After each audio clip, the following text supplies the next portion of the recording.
안녕하세요. 복지의 품격 양동훈 작가입니다. 지난 시간에 이어서 사회복지사 독립출판하기 두 번째 시간에는요, 출판 사양 정하기에 대해서 말씀을 나누어 보도록 하겠습니다. 우리는 지난 시간을 통해서 사회복지사로서 독립출판을 하기 위해서 어떤 콘텐츠를 어떻게 준비해야 하는가 살펴보았습니다. 나만의 콘텐츠가 이제 준비되었다면요, 이제 슬슬 구체적인 출판을 위한 고민을 시작할 때가 되었습니다.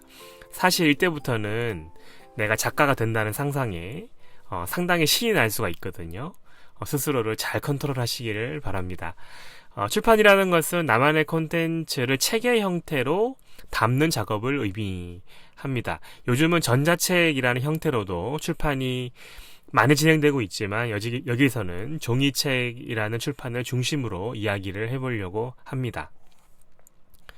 나만의 콘텐츠가 어떠한 메시지나 콘셉트를 지니고 있는지에 따라서 책의 형태와 사양을 적절하게 결정하는 것이 중요하겠습니다.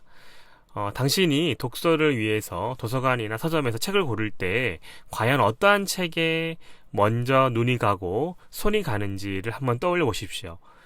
주변 추천이나 인터넷에서 다양한 도서 정보를 통해 읽을 책을 선정하는 경우도 많지만 사실 대개는 서점이라는 한정된 공간에서 책의 모양, 표지의 이미지, 그리고 무엇보다 책의 제목, 그리고 분량, 목차의 구성, 이런 것들을 보고 여러분들께서 이 책을 읽을지 말지가 결정이 된다고 생각합니다. 마찬가지로 나의 책도 누군가에게 읽히고 쉽게 만들고 싶다면 무엇보다 사전에 시장조사가 필요하겠죠. 그래서 당장 PC 앞에서 인터넷 검색하는 것을 벗어나서 가까운 서점에 한번 가서 서성거려 보시기를 추천드립니다. 하루에도 수십 권의 책이 등록되고 또 출판되고 한다고 하는데요.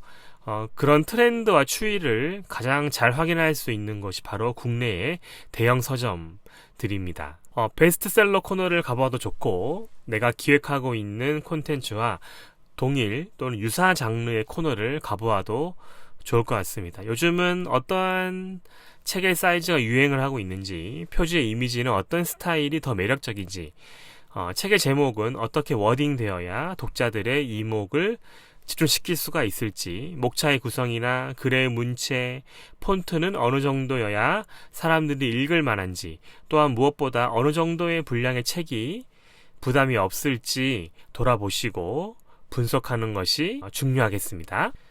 그리고 여기서 중요한 것 중에 하나는 바로 독립출판을 준비하는 내가 투자할 수 있는 예산이라고 볼 수 있습니다. 물론 출간 이후에 책 판매를 통해 회수되는 비용이 있지만, 독립출판이라는 것은 상업출판과는 달리 내 책이 어쩌면 잘 팔리지 않을 수 있다는 것을 늘 염두에 두고 준비해야 되는 숙명이 있습니다. 그렇기에 무조건 눈에 보이기 좋다고 책 커버는 양장에다가 표지에 화려한 후가공을 넣고 내지도 풀컬러에 종이도 고급 종이를 마구 사용할 수는 없는 일입니다.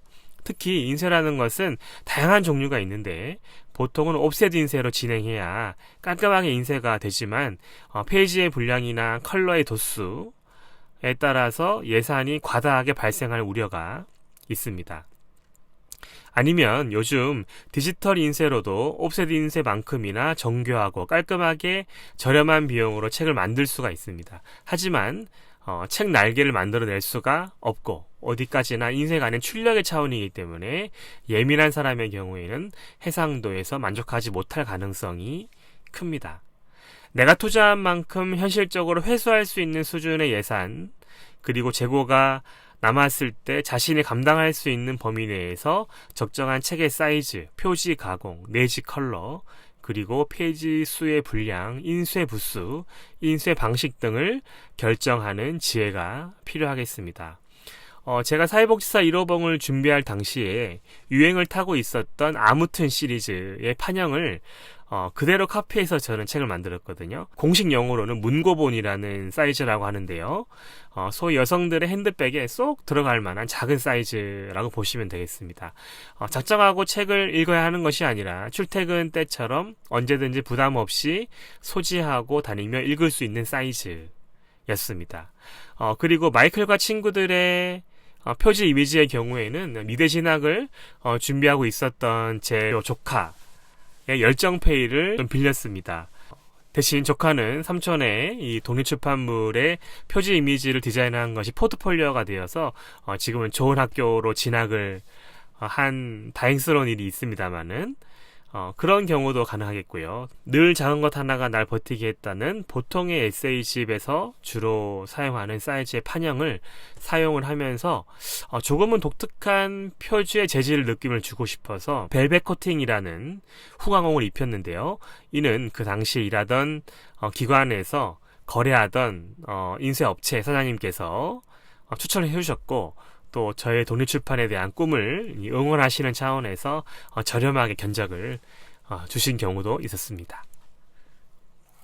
또 저희가 시리즈로 나오고 있는 좋은 질문이라는 책 같은 경우에는요, 내지의 분량이 100페이지도 안 되는 적은 분량의 책이었기 때문에 생각보다 책의 두께가 얇아지면 책등, 업계 용어로 세네카라고 하는데요, 최소 두께가 나오지 않아서 이 책등에 제목이 인쇄가 되기 어려운 한계가 있습니다. 그래서 내지의 그램수를 좀 높이고 조금 두꺼운 느낌으로 제작하게 되었는데, 책 등의 제목을 표기할 수는 있었지만 너무 두꺼운 내지로 인해서 책 넘김이 좀 부자연스러웠던 시행착오를 겪기도 했습니다. 이처럼 여러분, 출판과 인쇄에 관해서 아마추어인 사회복지사가 독립출판을 하기 위해서는 최소한의 비용으로 내가 만들고 싶은 책을 만들어 낼 지혜와 많은 시행착오를 견뎌낼 용기, 그리고 주변의 도움이 필요한 것이 사실입니다. 궁극적으로 독립출판을 통해서 내가 전하고자 하는 본질과 메시지를 생각할 때 너무 책의 모양이나 사양에 욕심을 내지 않았으면 좋겠습니다. 하지만 종이책이라는 형태로 오랫동안 남을 나만의 기록을 위해서는 어느 정도 지속 가능할 수 있는 형태의 가장 합리적인 사양의 책을 만들기 위해서 충분히 고민할 필요가 있겠습니다.